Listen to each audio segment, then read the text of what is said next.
And so what we try to keep inside of the framework here is working inside of the exponential growth system. And one of the concepts that we've had for quite some time, and we're really going to embrace it and run with it moving forward in the future, is around kind of our agent to CEO concept. And for us, the people that the humans that we love to work with are those that are definitely know how to get to six figures, have aspirations of moving closer to seven figures plus, really want to become the true CEO of not only their business but of their life, and also escape the production side of things, working with buyers and sellers.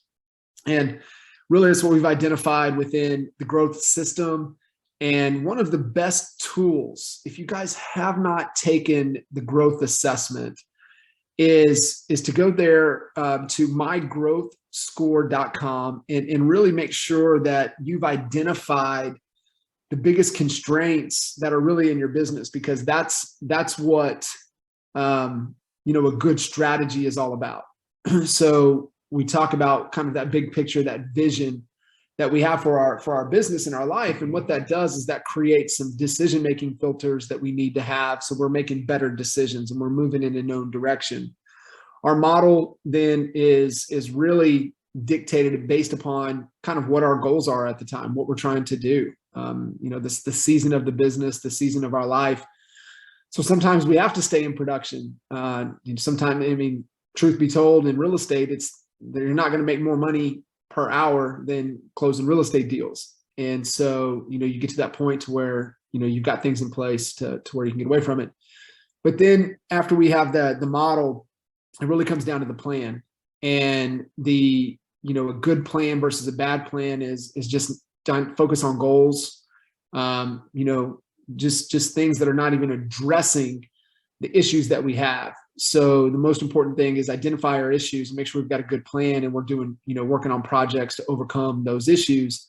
And then lastly is the team, the people around us. So if you haven't done the My Growth Score assessment, or if you haven't done it in a while, it's worth revisiting, because ideally you're looking at the danger zones inside of that assessment, and you're turning those to where they're not a threat, and you're turning them into a positive.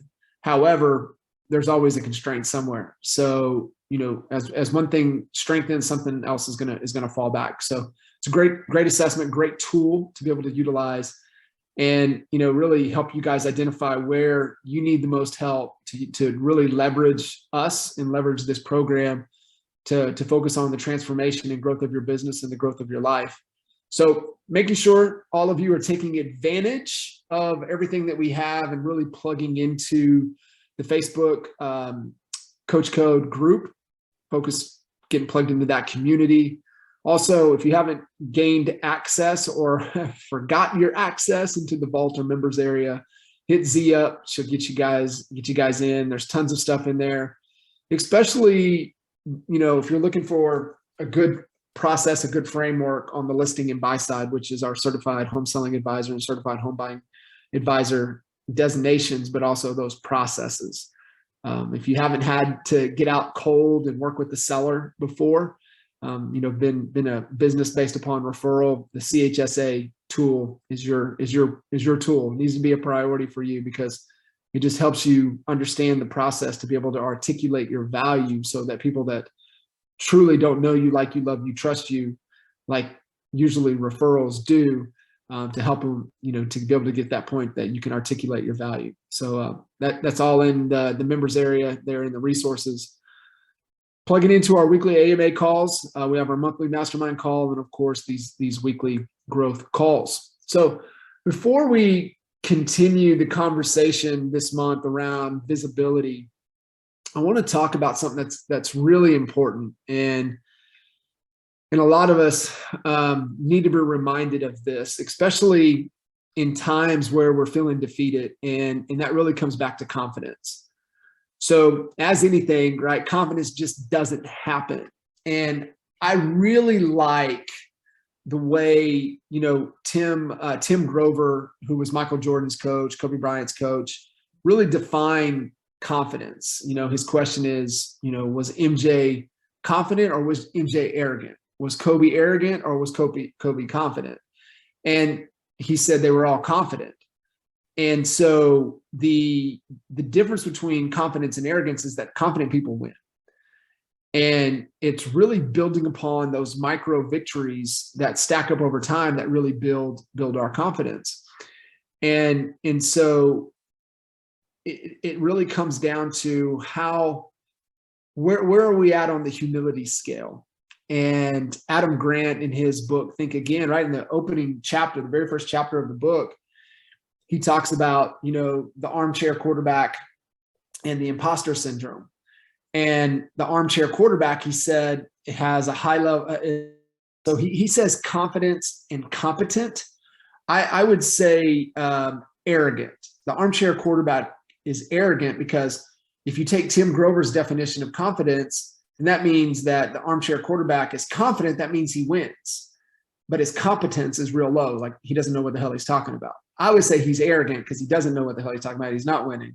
That's the armchair quarterback.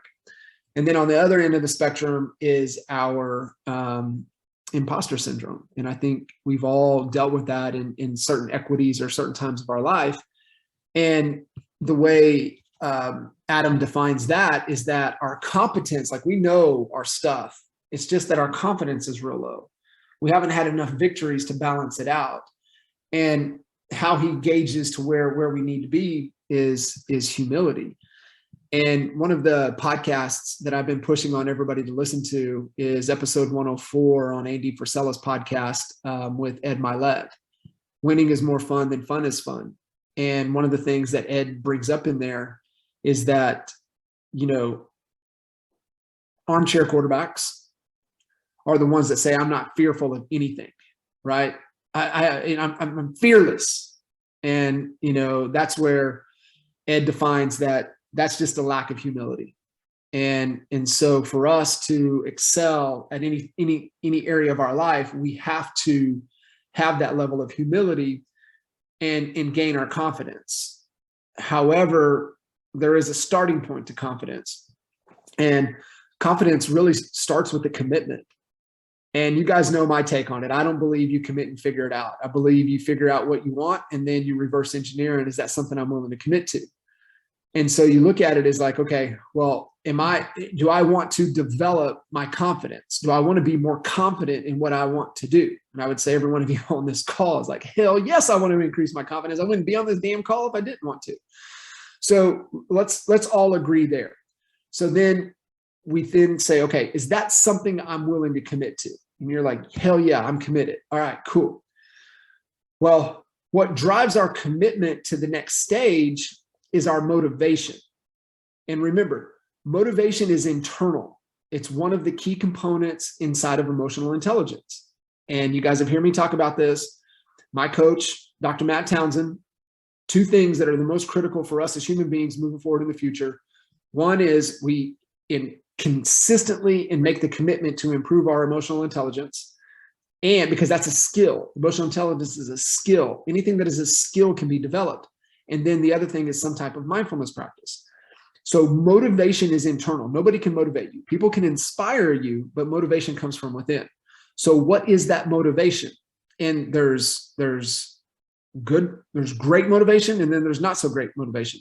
The carrot and the stick is not the good motivation. The carrot and the stick is motivation. It's just not sustainable motivation. So what we're looking for in our commitments with the sustained motivation is really, what is it that you can do every day that gives you intrinsic value, that is fun and you absolutely love it? That's what you're looking for. We're looking for the long haul. We're looking for things that we can just sustain and we can run forever. So from our commitment, and now remember, we're working to confidence. There's a process, there's a sequence, there's right things, right order. There's a code and a sequence to anything in our life. And I'm giving you guys the code to unlock confidence in your life. But it has to start with a commitment, something you're willing to commit to, and then finding that motivation, because then what it does is then it puts us into, do we have the courage, right? And I love one of my, if you guys are coming to Kitchen Table, don't buy a hard copy. Get the Audible. I've already got you guys hard copies. but it's my favorite author, Ryan Holiday. It's his new book, Discipline is Destiny. And what we're talking about here, going from from commitment to courage. And what Ryan says, courage is really just putting your ass on the line. What are you putting on the line, right? You're committing to something to put on the line, and you have the courage to put it out there. And from courage then goes, okay, well, what do I need to develop? What are my capabilities that I need to develop? What do I need to innovate on? And Abraham gave us this definition of innovation. He said, all innovation is just adding more value. Where in your life, within your commitment that you just put on the line, that you're looking to add more value to develop the capabilities, the skill set, the tools, the resources within the discipline. And I always jump back and share this. This is just so vivid for me. Every time the word discipline comes up, and we were sitting at the second kitchen table event, and we were sitting there, and this is when we were back in the Airbnbs. Like, we fixed breakfast, lunch, and dinner, and we hung out, and it was around the kitchen table. And I remember we were going around the room, and Renee Velasquez asked me, she goes, you've coached the opportunity to coach so many high performers. Like, what's the one thing? I didn't even hesitate. It's discipline. And Ryan Holiday's new book, Discipline is Destiny, he says, courage is putting it on the line. Discipline is keeping your ass in line. And that distinction right there just clicked for me even more than understanding what discipline really is. But discipline is staying in line and developing the capabilities, and what are we learning, and the wins we're collecting to build our confidence. So we want more confidence. We got to commit. We got to find what's going to drive us every day, and what we're willing to put on the line to have the courage to continue to innovate and add value, to develop the capabilities within a discipline, because we're staying in line while we're learning and developing small wins as our confidence grows. And I mean, we can sit here for an hour and we can just unpack this even more, but I want to really share with you guys, because there's a lot of uncertainty. And when you don't typically feel safe, you act out of fear. And so we don't act out of fear. We sit and we disengage for a second, and we figure out, okay, where am I off? Why am I not gaining the confidence I need to move my business forward? Is it that I haven't learned something yet? Is there a capability? Am I not innovating? Am I not adding enough value? Am I not putting myself enough out there on the line? Am I not staying disciplined to this commitment? And am I finding the right motivation for me to push through? And so I just want to give you guys that framework. It's so powerful when you're off somewhere, when you're stuck, when you don't feel confident. The other exercise, and I've told you guys about this and I'll keep talking about it, is that you have to have some type of acknowledgement of the wins that you're collecting every day. And my rituals, first thing in the morning, when I grab my phone, I go into my notes. First thing I do is I write down all the things that I'm grateful for, at least 5 things that I'm most grateful for in the moment, right? The struggle ends when gratitude begins. So what is that gratitude practice for you? And then outside of the gratitude, the bookend of the day, which is the back end, the bookend of the day is just acknowledging, the wins that you've collected for the day. I've got a few folks that love all of my alarms, but I've got an alarm that goes off at 9:45 every night, and it just says wins. And then I go back into my notes and I just write down all of my wins for the day. Like, I woke up in my bed today. That's a win. I got to take Zane to school. I had some great, difficult conversations with my team. I, had some great coaching calls. I have the opportunity to be on this call with you guys, right? These are all wins. I'm going to go to the gym after this call, right? Those are just keep stacking those wins, because what happens on the days that we don't feel, we don't feel like we're winning, we feel really defeated, you have proof. You have proof. And you go back into that proof and you just start scrolling up and you're like, damn, I'm winning every day. Let's go. I'm gonna keep it on the line. I'm gonna stay disciplined. I'm gonna keep it in line, and we're gonna keep getting after it. But it really starts with commitment. So figure out what it is that you truly want, and it's something that you're really willing to commit to.